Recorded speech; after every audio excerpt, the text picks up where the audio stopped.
Hello बच्चों, मैं Renu Sharma Sanskrit classes पर आप सभी का हार्दिक स्वागत करती हूँ। आज हम सेमुसी भाग 1 में दूसरा पाठ स्वर्ण काव्य पढ़ेंगे। प्रस्तुत पाठ श्री पद्म शास्त्री द्वारा रचित विश्व कथा शतकम नामक कथा संग्रह से लिया गया है, जिसमें विभिन्न देशों की 100 लोक कथाओं का संग्रह है। यह बर्मा देश की एक श्रेष्ठ कथा है, जिसमें लोभ और उसके दुष्परिणाम के साथ साथ त्याग और उसके सुपरिणाम का वर्णन एक सुनहले पंखों वाले कौवे के माध्यम से किया गया है। पुरा कस्मिश्चिद ग्रामे एका निर्धना वृद्धा स्त्री निवसत। पुराने किसी गांव में एक निर्धन बूढ़ी औरत रहती थी। तस्याश्च एका दुहिता विनम्रा मनोहरा च आसीत्। उसकी एक पुत्री विनम्र और मनोहर थी। एकदा माता स्थाल्यां तंडुलान निक्षिप्य पुत्रीम आदिदेश। एकदा एक बार माता स्थाल्यां थाली में तंडुलान निक्षिप्य चावलों को सुखाती हुई पुत्रीम आदिदेश अपनी पुत्री को आदेश दिया। एक बार माता ने थाली में चावलों को सुखाकर अपनी पुत्री को आदेश दिया। सूर्य तपे तंडुलान खगेभ्यो रक्ष। सूर्य तपे धूप में तंडुलान चावलों को खगेभ्य पक्षियों से रक्षा करो। धूप में चावलों की पक्षियों से रक्षा करो। किंचित कालाद अंतरम एको विचित्र काकेशम उड़िय ताम उपाजगाम। किंचित कुछ समय के बाद एक विचित्र काके कौआ समुडियम उड़कर ताम उपाजगाम उसके समीप आया। कुछ समय के बाद एक विचित्र कौआ उसके समीप आया। न एतादृश स्वर्ण पक्षो रजत चंचु स्वर्ण काकस्तया पूर्वम दृष्ट। न एतादृशम न प्लस एतादृश इसी प्रकार स्वर्ण पक्षो सोने के पंखों वाला, रजत चंचु चांदी की चोंच वाला, स्वर्ण काके सोने का कौआ, तया पूर्वम दृष्ट ऐसा कौआ उसने पहले कभी नहीं देखा। न एतादृश इस प्रकार का स्वर्ण पक्षु सोने के पंखों वाला, रजत चंचु चांदी की चोंच वाला, स्वर्ण काके तया उसके द्वारा सोने का कौआ, पूर्वम दृष्ट उसके द्वारा पहले कभी नहीं देखा गया। तम तंडुलान खादंतम उसे चावलों को खाते हुए असंतश्च और हंसते हुए विलोक्य बालिका रोदितुम आरब्धा। चावलों को खाते हुए और हंसते हुए देखकर बालिका ने रोदितुम प्लस आरब्धा रोना शुरू कर दिया। तम निवारयंती सा प्रार्थयत उसे रोकने के लिए सा प्रार्थयत उसने प्रार्थना की। तंडुलान माँ भक्ष्य चावलों को मत खाओ।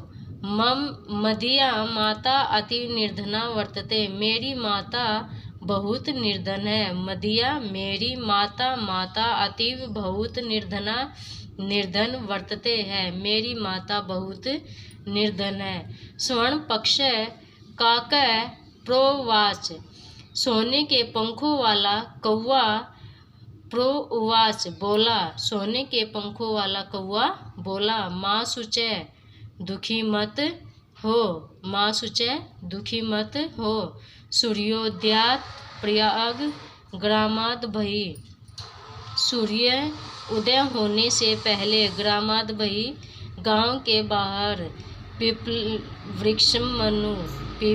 वृक्षम प्लस अनु पीपल के वृक्ष के नीचे तव्य आगंतव्यम तुम्हारे द्वारा आना चाहिए। यानी कि सूर्य उदय से पहले गांव के बाहर पीपल के वृक्ष के नीचे तुम आ जाना। अहम तुभ्यम तंडुल मूल्यम दास्यामि मैं तुम्हारे चावलों का मूल्य दूंगा। अहम मैं तुभ्यम तुम्हारे तंडुल मूल्यम चावलों का मूल्य दूंगा।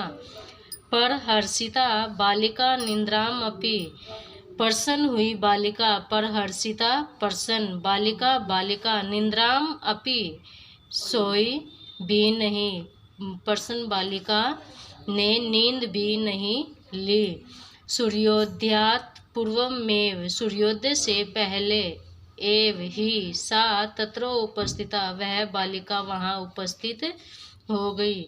वृक्षस्य उपरि विलोक्य वृक्ष के ऊपर देखकर सा च आश्चर्यचकिता संजाता यत् अत्र स्वर्णमय प्रसादो वर्तते।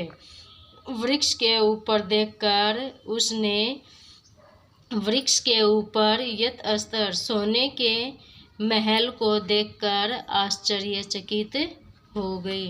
यदा काके सहित्वा प्रबुद्धस्ता तेन स्वर्ण गवाक्षात् कथितम अहो जब यदा काके जब कौवे ने सहित्वा प्रबुद्धस्ता तेन उस बालिका को देखकर तेन स्वर्ण गवाक्ष सोने की खिड़की से अहो बोला कथितम बोला यदा तब काके कौवा सहित्वा प्रबुद्ध तदा उस बालिका को देखकर तेन स्वर्ण गवाक्षा कथितम सोने की खिड़की से कहा अहो बाले हे बालिका त्वम आगत तुम आ गई हो तिष्ठ ठहरो अहम तवत्कृते सोपान अवतारयामि मैं तुम्हारे लिए सीढ़ी उतारता हूँ। सोपान अवतारयामि मीन्स तुम्हारे लिए सीढ़ी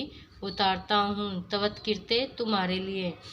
तत्कथ्य स्वर्णमयम रजत मुतताम्रम वा बताओ तुम सोने की सीढ़ी या चांदी की या तांबे की तुम्हारे लिए सोने की चांदी की या तांबे की सीढ़ी उतारूं। कन्या पर उच्चत कन्या बोली अहम निर्धन मातु दुहिता अस्मि मैं निर्धन माता की पुत्री हूँ।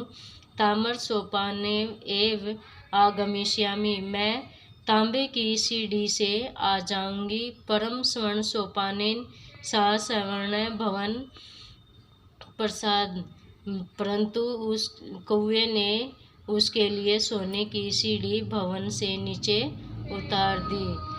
अगर आपको मेरी वीडियो अच्छी लगी हो तो प्लीज़ इसको लाइक और सब्सक्राइब ज़रूर करें। धन्यवाद।